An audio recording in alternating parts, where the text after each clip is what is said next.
le directeur du journal en ligne Les Visages d'Afrique, de la chaîne YouTube Les Visages d'Afrique, ainsi que de la page éponyme sur Facebook, c'est-à-dire la page Les Visages d'Afrique. Journal panafricain bilingue dont la ligne éditoriale est le combat pour le trône de la justice et la vérité.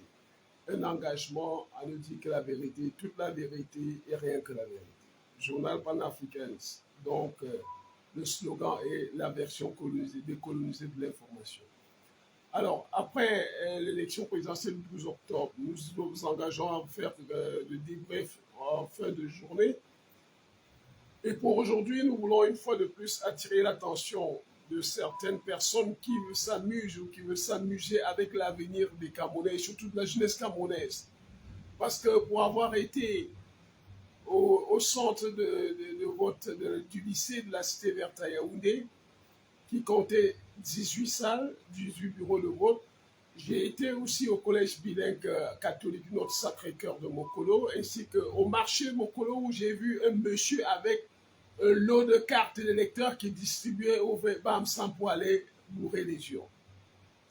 Alors, nous voulons dire à tous ceux-là et qui prétendent qu'il faut attendre le Conseil constitutionnel pour les résultats, le peuple a parlé, on a les résultats.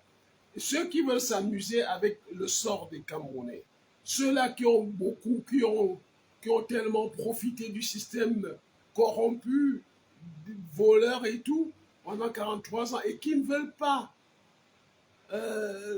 se mettre un peu, permettre qu'on réorganise, on refonde la nation camerounaise, nous disons de faire un examen de conscience.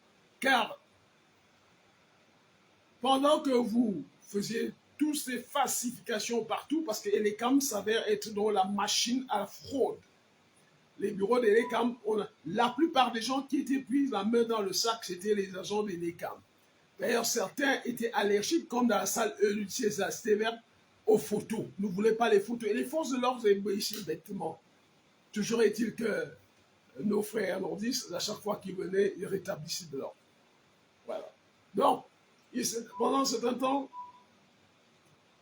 on a chassé. Nous sommes revenus au lycée de la Sénète, constaté qu'on avait chassé certains représentants de la FSLC de la salle. Quand nous avons bien voulu comprendre pourquoi on a insisté, on les a réadmis en salle. Mais toujours est-il que dans ce cas, le sale boulot avait déjà été fait, c'est-à-dire bourrage des yeux. Ça a été fait. Et quand les gens veulent faire croire qu'il y a des bureaux, mais des bulletins, que les résultats peuvent être autre chose, nous voulons leur dire de ne pas insulter notre intelligence. Nous savons tous, et on l'a bien démontré, que le PV en 8 pages, les membres signent sur la première et la 8e page, alors que les 4 autres pages de l'intérieur, qui comportent les résultats, sont modifiées et réagrafées dans le PV avant d'être transmis à l'ECAM et au Conseil constitutionnel. Pareil, comme vous avez vu sur les réseaux sociaux, ces gens qui prenaient les fiches d'électeurs, c'est eux-mêmes qui mettaient les empreintes partout, qui signaient à la place des électeurs pour falsifier les résultats. Nous leur disons une fois de plus de ne pas insulter notre intelligence. Les urnes ont parlé, et comme vous avez la machine, le Conseil constitutionnel pour entériner le faux, on l'a vu avec, le Manidem, où notamment on a changé les données, le nom de président sur le site, alors que c'est M. Ekane qui perçoit tout, qui représente le parti partout. Alors, vous parlez, et ça sort de votre bouche. État de droit. De quel état de droit parlez-vous? Par contre, je voudrais signaler surtout que dans l'arrondissement de Dibombari, à l'arrondissement de Dibombari, l'ECAM a été exemplaire. On n'a pas déploré les fraudes à l'ECAM à Dibombari parce que les gens ont respecté les électeurs, ils ont travaillé dans la sérénité, la concorde, le respect mutuel et le respect de la vérité, à tel enseigne que toutes les parties prenantes dans l'arrondissement à Dibombari se sont séparées dans l'entente, la fraternité, en reconnaissant tous la victoire, la razzia du président Issa Chiroma Bakary. Alors, nous invitons tous ceux les gouvernants, là, et même leurs acolytes qui désignent partout, disent que d'arrêter d'insulter l'intelligence des Camerounais et de savoir, un temps soit peu. Ils ont eu pendant 3 ans fait de ce pays un État voyou, parce que quand vous allez en Côte d'Ivoire, on a honte de dire qu'on est Camerounais. Vous allez même au Gabon, je dis au Gabon que vous insultez tout le temps. Vous verrez qu'il y a des différences, les routes. Je prends l'exemple, l'axe lourd, Libreville-Bitam. C'est 2 voies avec terre-plein et une belle hauteur. Malgré cela, quand une seule voiture, un grumier vient de l'autre côté, il y a une petite voiture avec gyrophare et sirène pour signaler qu'il y a un grumier qui arrive. Vous voyez les mesures de sécurité. Au Gabon, ce n'est pas la villageoisie, la sauvagerie, on s'assoit, on surcharge les gens devant, on met 4 personnes derrière. Non, non, c'est ceinture de sécurité obligatoire. Je ne m'arrête que sur ces 2 exemples. Hein? En Guinée équatoriale, je vous l'ai dit, quand Abiangema venait à la tête de ce pays, c'était un pays en faillite. Et dès qu'il a eu le pétrole, il a changé la vie de ses concitoyens. Au Cameroun, c'était le contraire. Quelqu'un a hérité d'un pays prospère, dit ses propres dires, et a plongé le peuple dans la misère.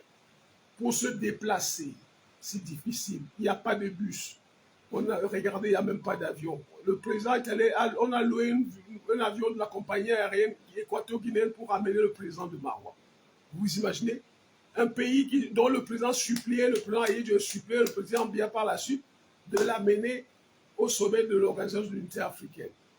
Donc, de grâce, je vous en prie, the time has come. Please, do not disturb people and do not joke with us. People is really determined to defend his vote and to let you well understand that the moment has come to respect their voice, their vote. They have chosen someone for the new governance of this of our lovely country, Cameroon. And we hope that you won't be bringing this country into trouble, in war. We want peace. You have been living in peace. You want to stay in peace and to give our country to our children, our grandchildren in peace. Thank you very much. Merci, messieurs. Et c'était pour ça aujourd'hui. Et surtout, le message principal dit que dans l'arrondissement d'Ibombari, tout s'est passé convenablement et que les membres, les employés de l'ECAM qui sont devenus, ça avéré être la machine ouvrière de la fraude, prennent conscience que ce n'est pas parce qu'ils ont quelques avantages qu'ils doivent perdre le Nord. Ils doivent être conscients des difficultés qui sont celles de tous les Camerounais et laisser triompher la vérité. Si le président Biya même doit au repos, hein. On le dit chaque fois et depuis, le président Biya doit aller se reposer, c'est tout. C'est tout. Il a la chance que M. Issa Touroua n'est pas en train de proférer des menaces. Qu'il aille se reposer et que vous qui êtes autour de lui, vraiment, vous le laissez aller se reposer. Il est fatigué, ça se voit. Il ne tient pas le conseil ministériel depuis 2014. Il ne tient pas le conseil de la magistrature. Les gens sont les voitures, les routes, c'est grave. La guerre aux ozone n'est pas capable de résoudre ce problème. Mais qu'est-ce que vous voulez? Il n'y a pas de route entre Maroua et Kousséri. Bon, nous arrêtons là pour aujourd'hui. Que Dieu bénisse le Cameroun. Bonsoir Lionel, merci pour ta fidélité et qu'il en soit. N'oubliez pas les cœurs. N'oubliez pas les cœurs sur notre page Facebook Les Visages d'Afrique et surtout aussi sur notre chaîne YouTube Les Visages d'Afrique. Vous oubliez toujours de nous donner des cœurs. Faites-le parce que